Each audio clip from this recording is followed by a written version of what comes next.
How does CBD oil help with acne? CBD oil inhibits the production of sebum. And the overproduction of sebum is thought to be a main cause of acne. Unlike most acne treatments, CBD oil is all natural and doesn't cause harmful or unwanted side effects. In fact, CBD oil is known to help the skin be more youthful. The problem with acne treatment.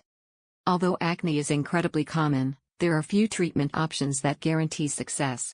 The most effective acne treatment currently on the market is isotretinoin.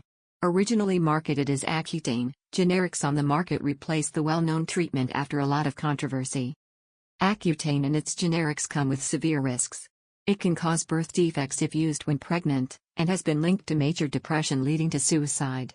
Furthermore, before it gets better, Accutane makes the condition even worse, and can exacerbate the effects for those with mild acne. While the acne will eventually disappear, it will likely leave scarring, and the process will be marked with dry skin and peeling, and can lead to many other complications. Acne is incredibly common, especially for adolescents, but should not be taken lightly. It harms self-esteem, making it difficult for youths to socialize, and can lead to isolation, anxiety, and depression.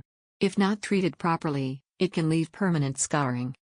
Please feel free to call us with any questions at 352-428-5068 or visit us today at www.healthygreenoil.com.